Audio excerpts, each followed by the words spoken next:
From every strand on the line of your reel, to the rods, to the anglers, to the lures on the end of your hook, let's talk about those big bass here on Co-Angler's Corner with your hosts, Rob Welch and John Stoudinger. Good evening, everybody. I'm John. Rob's in parts unknown, traveling for his job. And we scheduled this podcast to talk about sight fishing with Jeff Fitz. If you don't know Jeff, what we're going to do is we're going to dive into the world of sight fishing. And today, Jeff Fitz is going to he's a seasoned professional angler, years experience mastering the art of sight fishing. If you've ever wanted to sight fish like a pro, like myself, because I'm not very good at it, Jeff is going to give us the perfect presentation so we could turn our visual encounters into big catches. Jeff's here to break down strategies, his moments of memories of doing it, and also give us some insider tips. So let's welcome Mr. Jeff Fitz to the stage. Hey, Hello, good sir. evening. Good evening. How you doing tonight? I'm doing well up in the frozen tundra. It was 83 here today. I was looking at one about 10 pounds on bed, and she was just a little skittish. Couldn't get her to bite today. Okay. It's 27 degrees right now. Oh, my goodness. You can have it. But I'm better than my buddies where I grew up with. 45 minutes away, the snow is up to the stop sign. Yeah, we was lucky. The blizzard this year, the snow stayed about 10 miles north of us down here in Florida. So, okay. But we got a bunch of rain from it. Rain's better than snow. Yes, sir. I agree. Trust me, I've lived in New York 98% of my life, and yeah, rain is better than snow. I've been in snow a few times, and every time it seems like it's cold, wet, and nasty. Yes. It's funny. My in-laws live about 25 minutes away from me, and he texted me the other day. He goes, "Did you get any snow?" I'm like, "Yeah, we got maybe half an inch to an inch." He goes, "We got 4 inches." Wow. So, yeah, I'm truly blessed at where I live. Like I said, my hometown, they got 7-8 feet. And I've got maybe a half an inch left. So, Wow. But, yep. But you're in smallmouth heaven up there. You know, I'd love coming up to New York to smallmouth fish. Hey, we have an empty room. But we got Andrew Pulliam from Florida. He's saying, "Hey guys," and he says it's 80 degrees down there. Stop bragging, please stop bragging. Just stating the facts, man. Just stating the facts. That's true. But no, Jeff, thank you for getting back with me, circling back with me about doing the sight fishing show. We talked about it before, and things didn't line up for us. And I appreciate you keeping track and keeping me on the straight and narrow. So if you want to talk a little bit about who you are, and we'll go right into the sight fishing. Yeah, so I grew up just outside of Gainesville, Florida, and from a very early age, my high school football coach fished in the same bass club as Shaw Grigsby, which most people that think about sight fishing think about Shaw Grigsby. He's one of the best of all time. And I was fortunate enough to get introduced to him at a very young age, and he kind of took me under his wings and mentored me some. And so I had an unfair teacher, you might say. He's the best of the best. And it turns out he's been one of the closest family friends to my family, and his kids are like my kids. We're so close. But you know, sight fishing, a lot of people think of sight fishing as just catching fish off a bed, and there's so much more to it than just bed fishing. So I love catching them off a bed, but I love targeting cruising fish. And you know, you can sit, if the water's clear enough, you can just sit in one spot and watch a bass swim back and forth, and you can catch them just about every time. It's so much fun. Nice. So if you want to talk us through your setup, rods, reel, line, baits, and go from there, because I'm absolutely terrible at sight fishing. Like my buddies will say, "Hey, you see that one?" And I'll be like, "See what?" So the first thing, most people when they're sight fishing, especially bed fishing, they're looking for these big white spots with the fish sitting in the middle of them. Mm-hmm. And a lot of fish will not spawn white beds. They'll have black bottom beds. And the key is to look for not eyes, noses and tails. A Okay. nose and a tail will stick out more than a whole fish if you program yourself to look for that shape.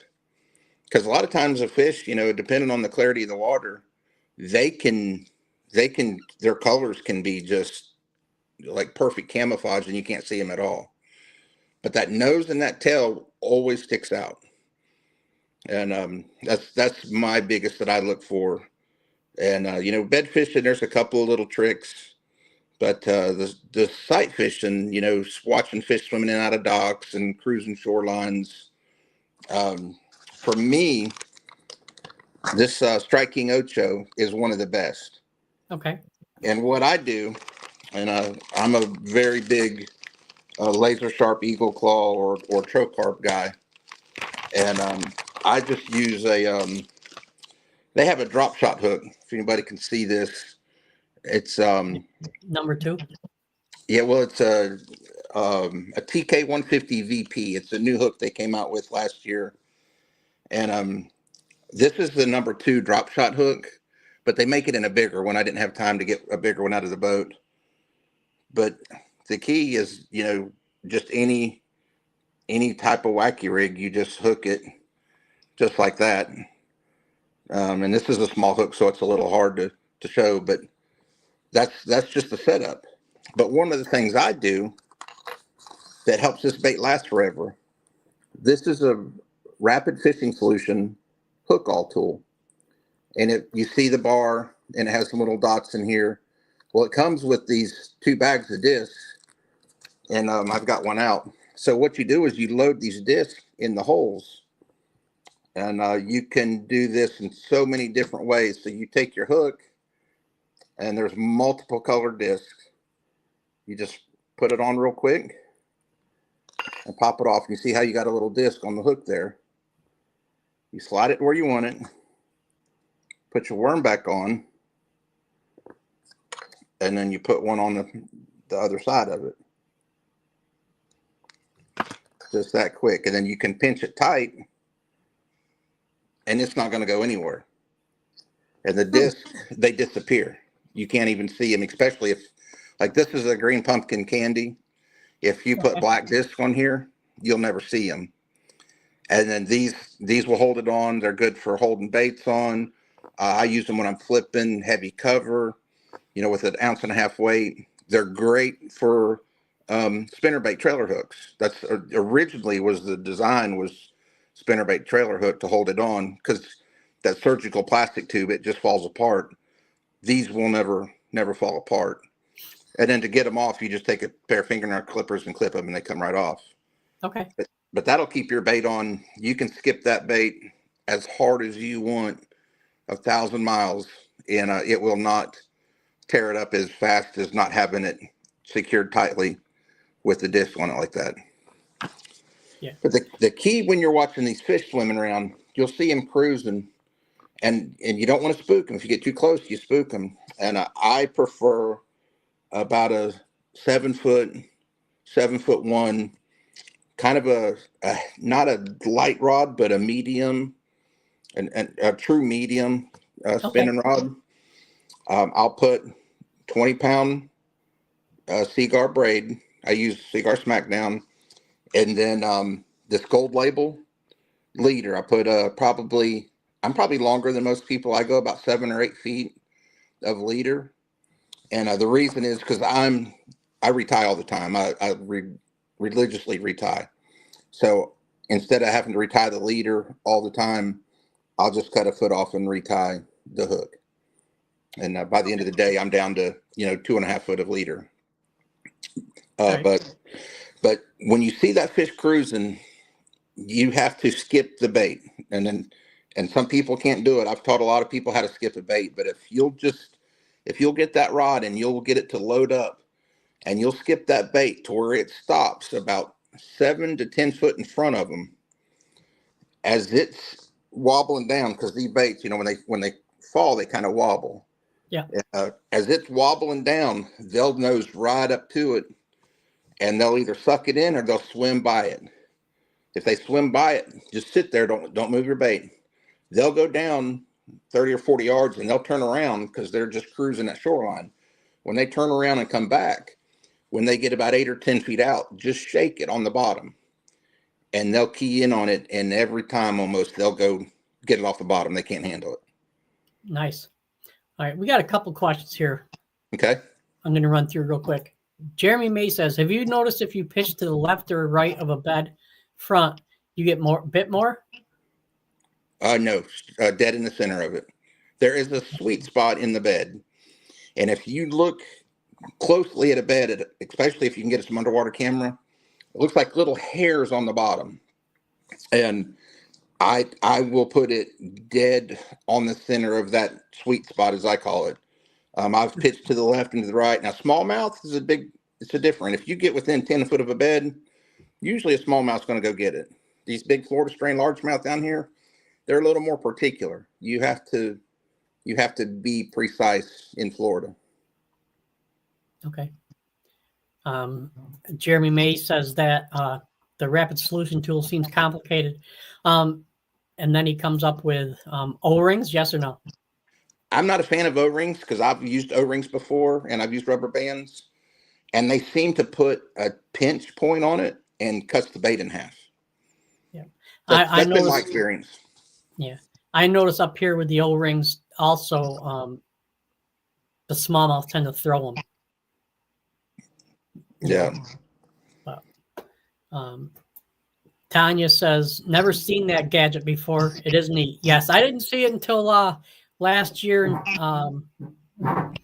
Mike Mueller sent me one, and I fell in love with it. I tell you, once you use it one time, it literally takes 10 seconds to put it on. It's so quick and easy. And you can use it on any plastic. Any plastic. Yeah. You know how, like, if you're throwing a spook, or not a spook, but a fluke. A fluke. Yeah. They'll ball up. You know, if a fish hits it, they'll ball up. That doesn't happen with those on there. Okay, it's like a second keeper for your hook, and they're phenomenal. Yeah. And Jeremy says I don't skip the bait in the spawn. Oh wow! Any particular reason why, Jeremy? Yeah, we all have our preferences, and yeah, but yeah, they can't handle a skipping bait. It drives them nuts, no matter what time of year. Okay, so what? I'll say I'm below a novice in sight fishing. So some of these questions, forgive me, people, but what are some of the key factors you look for and when you're going to sight fish? So bass, largemouth bass especially, at 60 degrees, they will go to the bed. Okay.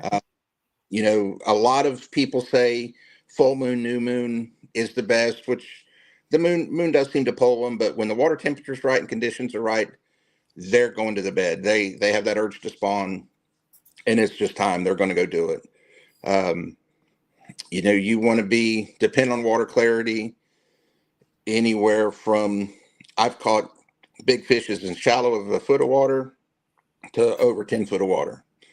And they'd like to be around a little piece of structure most of the time. Occasionally you'll see them just out in the middle of nowhere for no reason. Normally they're around a stick or a piece of grass or right on the edge of a grass line, or somebody's thrown a Coke can in the water or a rock, or I've seen them in tires that were sunk in the lake. It's just something. Okay. And Tanya said she caught her first bedfish a year before last. Nice. Congratulations. It's exciting. It's so exciting to watch the fish react to everything you do until you get it in the right spot. Watch how they do. And that's the big thing of learning the reaction of what they're doing to where your bait is at. and the presentation. And, I remember seeing one about 7 pounds that you could do anything to the fish and it wouldn't move. I couldn't get it to bite. And this was 30 years ago. And since then I've learned, and now I think every time I see that, I can make that fish bite. Okay. Just take a net and scoop it up. You're shallow enough. Yeah. Yeah. Does water clarity have a distinction whether you should sight fish or not? I mean, the clarity determines whether you can see the fish or not. Right. For sure. Okay. And some people just don't like to do it. And this might be wrong, but it's like crack to me. If I see one spawning, I kind of lose my head, and I feel like I can find enough fish spawning to have a good tournament, and they'll burn you because I've been up north and seen the mother load on bed in the afternoon before the tournament day, and went back the first day of the tournament, and they were all gone. But I've seen fish sit on the bed for up to 6 or 7 days before, which baffles me. Yeah, we've had that happen up here too. It's crazy. It's one day they're there, next day they're not, it seems like. Now, I will say smallmouth. The first time I went to Champlain, a guy told me every fish you see on bed, catch it, weigh it, and put it back. Put it in your GPS as what it weighed exactly. Yep. And I said, man, there's no way. He said, I'm telling you. And he said, they will go right back to the bed and you can catch them the next day, no problem. And so I just tried it, because you catch a big largemouth in Florida and anywhere in the South, they're usually gone. But I tried it, and, I'd catch, a 3.4 or 3.7. I would put it in my unit as that. And later in the day, I got a 2-pounder in the boat, and I'm like, well, let me go see if that 3.7's over there. And I go over there, and sure enough, it's sitting right there. Pitch in the same bait and catch it. And just baffled me that smallmouth were like that, but they're a million times more aggressive than a largemouth are. Yes. Cheryl Spivey wants to know, miss what the tool is called. It's the Rapid Solution. It's Rapid Fishing Solution. Yep. Hook all. And you can go. I'm not sponsored by them, and I don't have a code, so I can't give you any advice outside of go to their website. Yeah, just go to their website. Yeah, they're great people. They have a lot of other really neat stuff. If you like to drop shot, they got a little keeper that you put on the bottom of your rod that holds your drop shot leader. That is just, to me, it's out of this world nice. Yes. Yeah. Mike Mueller showed me that last year when he was here. He stayed in my house, and I was like, "What's that?" He goes, he's like, "Dude, this is one of the coolest things you'll ever see in your life." Yeah, I mean, they've got weighted jig heads that have a felt on them that are scent keepers, for tubes and stuff like that. And that's a great organization. Mickey Grant owns it, and he's as fine as a person as you'll ever meet. Okay. I guess my next question is a negative one, but I want to learn from it. What do you think some of the mistakes are, like people just learning to sight fish have? So one of the mistakes is presentation. If you hit the water too hard, you spook fish. In bed fishing, you hear a lot of people say, "Oh, I can't get the fish to bite." Beat it up on the side with your bait, and I don't agree with that at all. If you're going to tap a fish with your bait, think about when you hit a girl on her butt. If you smack her on the butt, what does she do? She gets really mad at you. If you hit a big fish in the tail, she'll turn around and bite the bait pretty quick. I don't like it. You can accidentally foul hook one in the side, and then you got to throw it back in a tournament. But as light as weight as possible to get away with in the bed. That way you can get good presentations. I typically won't throw anything more than a 1/4 ounce weight on a bed. Okay. Unless I'm in super deep water and I need to get it down quicker. But usually that's about it. And then one thing I have found is this bait right here. This is a Strike King Rage Bug. They cannot tolerate this bait. If you put this on a bed, they are going to eat it. Back when that first came out, it was actually the rodent when it first came out. I fished tubes and crawls and all kinds of different things. And I was in a Bassmaster Open tournament in the Harris chain, and I had fished everything in the world. And this fish was sitting about 2 foot off the bed, and she wouldn't do anything. And I said, well, I'll try this ugly bait. The creature baits that just came out. And I put it on and pitched it in the bed. And as soon as it hit the bed, her fins started moving. She was just docile the whole time before. And her fins started moving. I shook it one time and she swam right up and ate it. And then, I worked with Saul with this TV show for a long time, and we did a lot of underwater camera work with the show. And the Rage Bug has so much movement under the water. It's you just barely shake it and everything on it moves, and they can't handle it. It drives them crazy. Huh. That's good information. The other thing is a scent. You definitely want to squirt a scent on your bait. Okay. Jeremy says, Aaron Martin discussed his approach during the live broadcast in, he believes, 2017, where he mentioned that skipping anything around the spawning female would less likely get her to move the lure from her bed versus a simple approach. Interesting. I've never had that situation happen to me. But now, when I'm skipping, I usually don't skip to a bed. I skip to the fish that are cruising. Right, open water cruising fish. Yeah.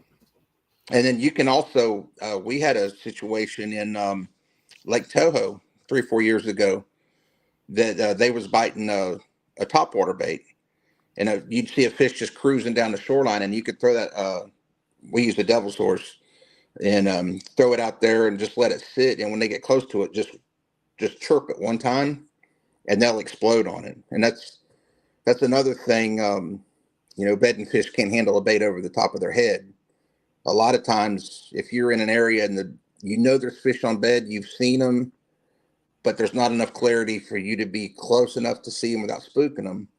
If you mark where that bed is, if you blind cast 2 or 3 times and you don't get it to bite, pick up like a rage toad or some type of a topwater bait and run it over the top of their bed 4 or 5 times, and most of the time they'll come up and eat it.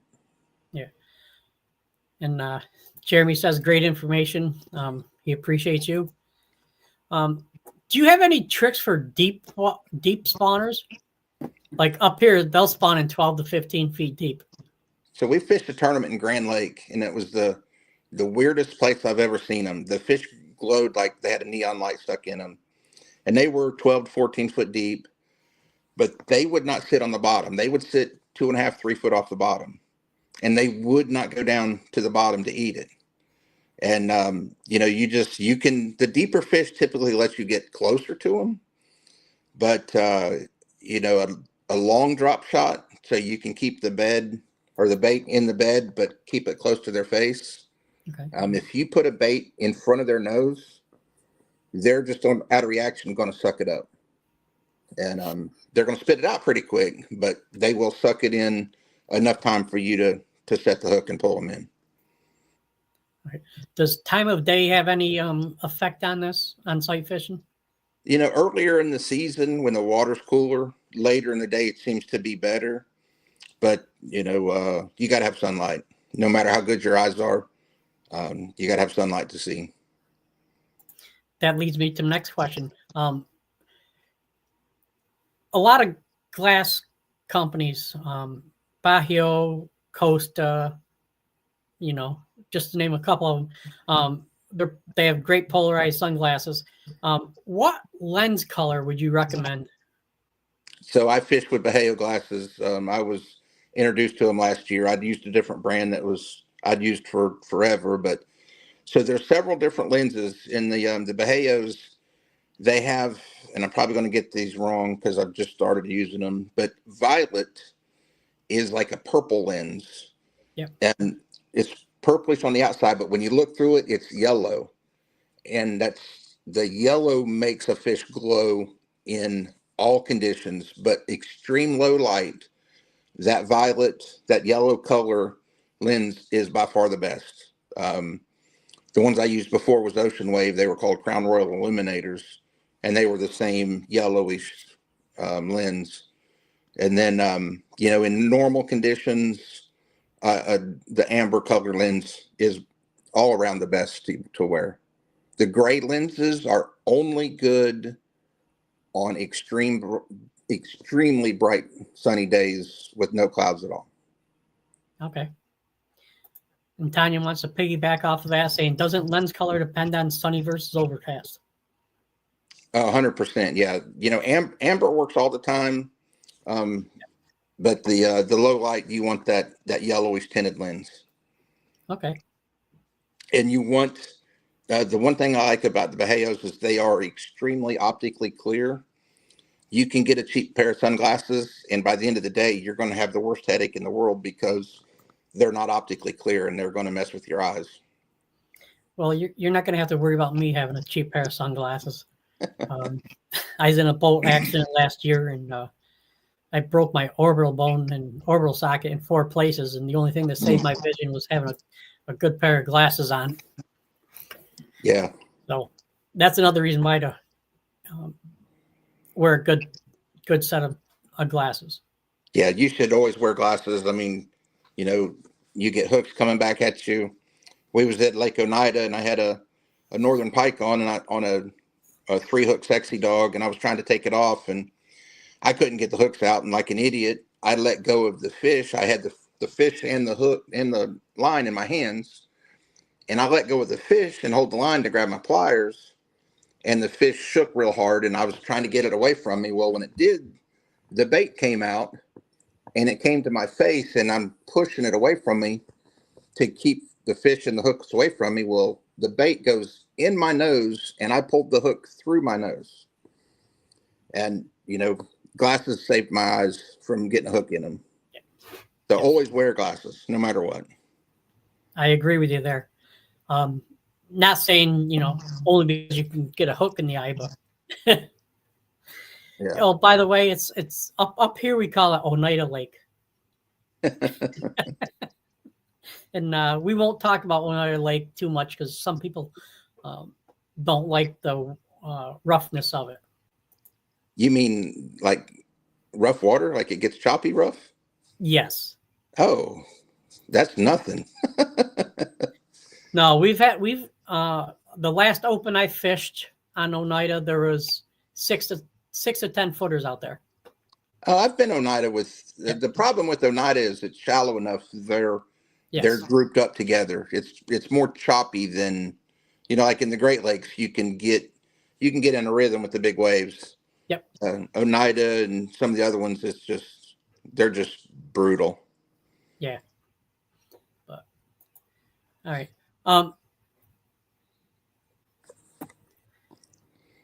Do you do any modifications to your tackle, to your baits or anything like that when sight fishing?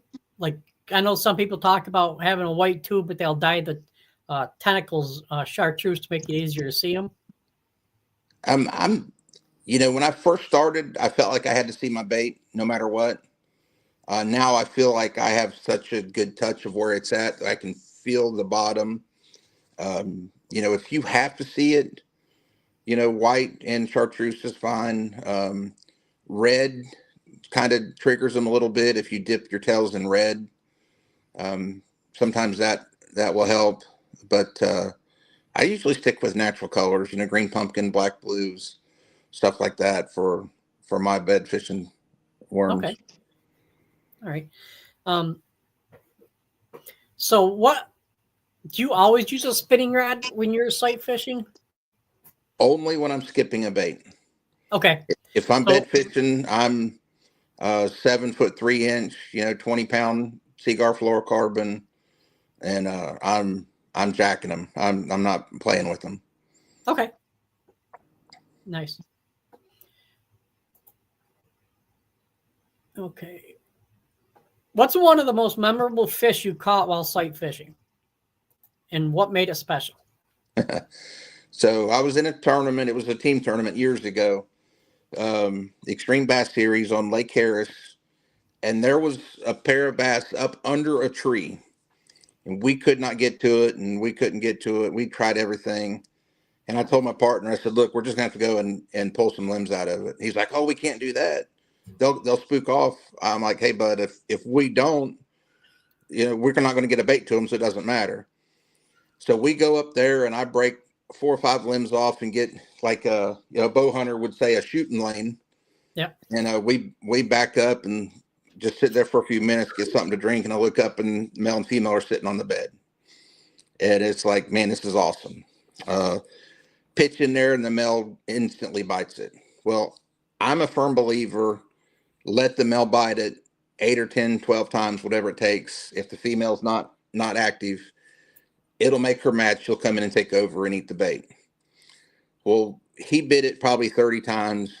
We didn't have a limit in the boat, so I said, well, I'll just go ahead. And so we set the hook, put it in a box, and I looked up, and the female pulled straight to the middle of the bed. And I pitched under there, and it hit the bed, and I no more than clicked the handle, and she ate it. I was just blown away. She ate it so quick. Set the hook, put her in the boat, and she was 11 pounds.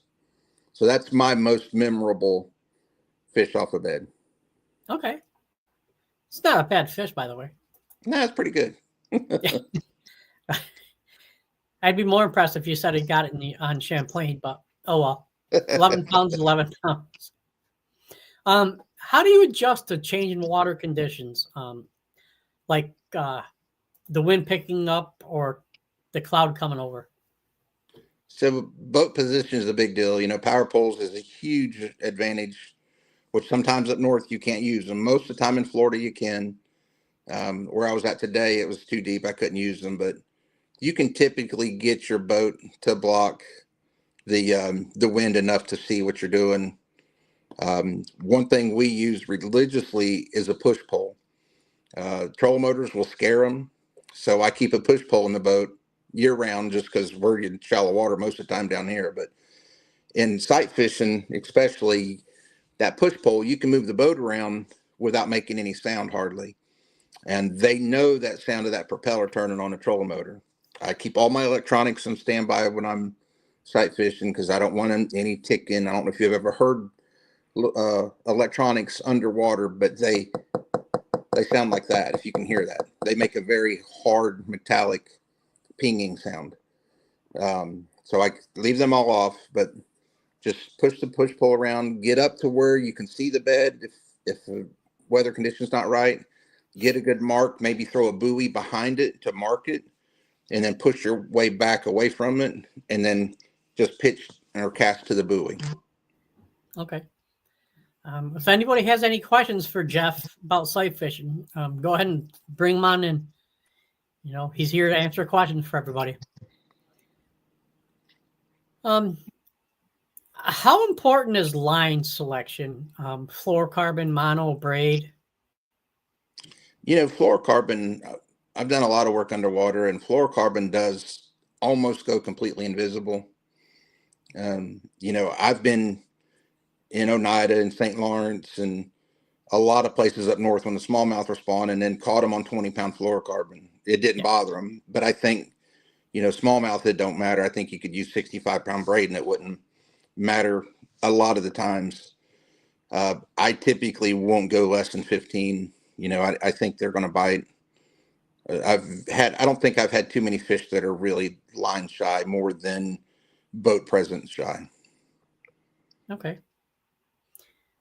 Yeah, and if you're watching and you're enjoying the show, head over to our YouTube channel, Co-Angler's Corner. Hit a subscribe for us. It'll really assist us in our futures.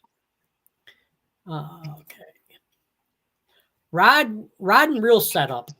I know you said medium. You spinning rod. You use a medium with a 20-pound braid or. Yep, 20-pound braid, 10 or 12-pound fluorocarbon leader. Yep. And What any about other. for? So a bait caster, I use loose, all loose stuff. I use the 7.3 medium heavy. You know, they have a bunch of different series rods, but I like not a super high speed, but not a low speed. I'm the 6/8 to 1. Usually is about the average reel speed I use on bed fishing. You know, just so I can get the reel or get the bait back pretty quick if I need to, but not too high of a gear ratio when you hook a big one. You still want to have enough power to fight that fish in. All right. Do you have a different approach when you're bed fishing as opposed to when you're trying to catch the swimmers? So bed fishing, if I'm just looking for fish on bed, I put the trolling motor on high and just cover water.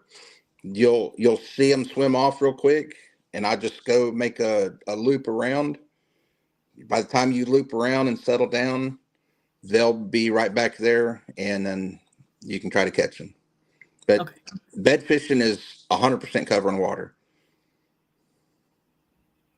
Okay. Yeah, because I hear people talking about spending 20, 30, 40 minutes to an hour trying to get one fish. And to me, that's a waste of time. But You know, I guess if you got 20 pounds in the box already, with them nice MGM call tags on them, then yeah, I'll spend some time on a big one. But yeah, I won't just for a keeper fish. I won't sit very long. now, are there any hard baits you throw? I do not. Okay. I do not, because if you foul hook a fish of any kind of sight fish, if you're looking at it and it's foul hooked, you have to turn it back. And I've had to let an 8-pounder go that I foul hooked once, and it was the most painful thing I've ever done in my life. And you know, as far as fishing goes, and Yep. I refuse to give them the opportunity to do that. Yeah.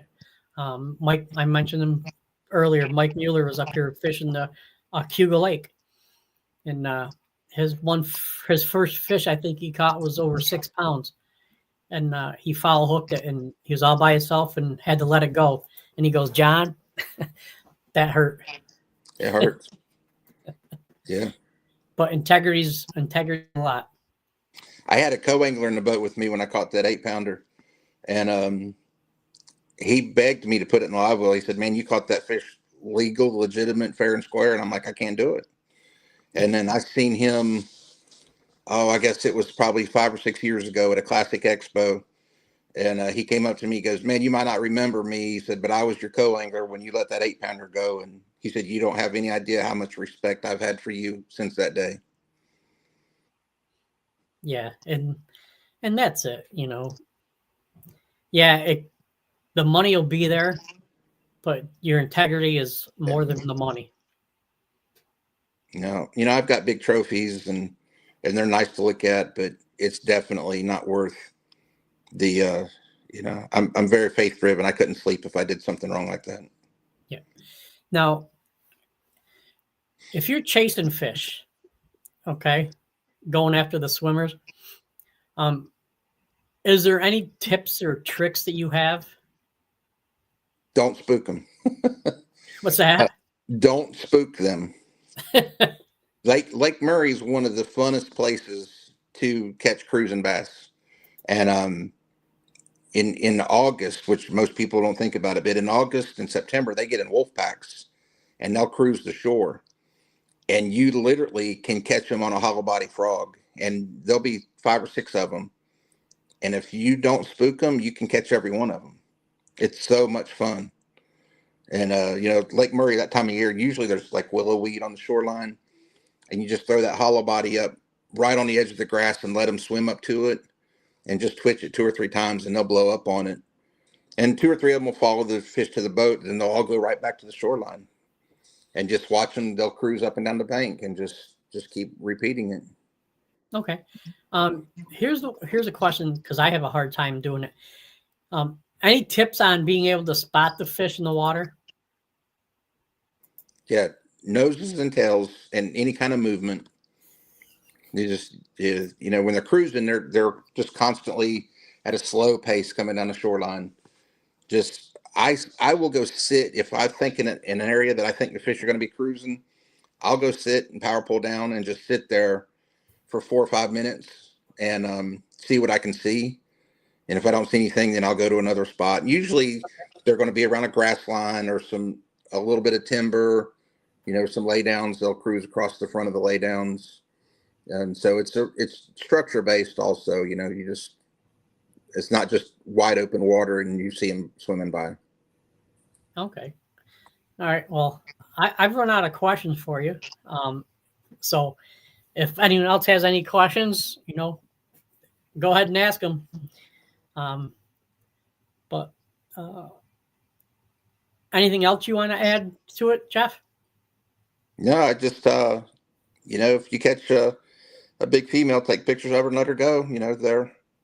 They're the reproducers of the country, and they got that way, and they've got good genetics in them, and get measurements and good pictures, and if you want a replica made, but try to let them go if you can. All right, buddy. You want to talk about any of your sponsors or anything? Oh, I've got some of the greatest sponsors in the world, and I run a Falcon bass boat, and everybody says their boat company they're sponsored by is the best, but I ran a boat with another brand that everybody said was greatest, and when I left that and went to Falcon, I couldn't believe how soft and comfortable the ride was. It's super dry.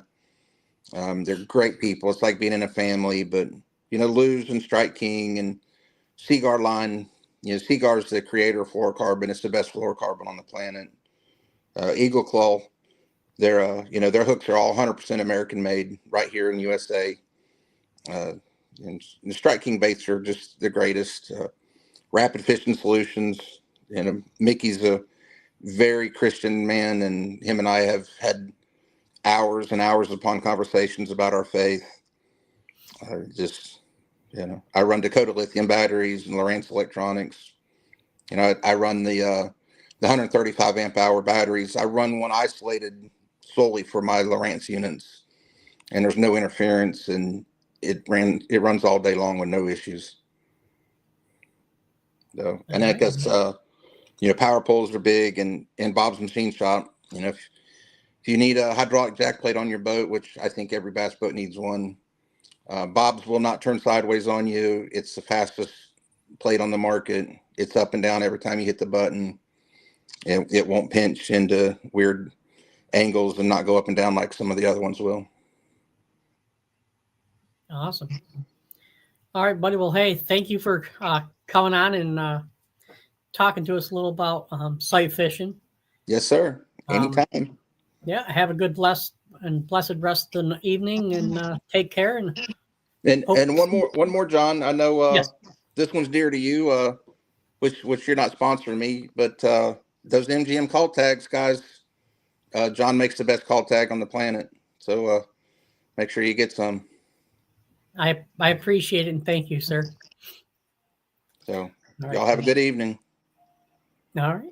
So everybody, we're off tomorrow night. We do have a show on Saturday at 7 p.m.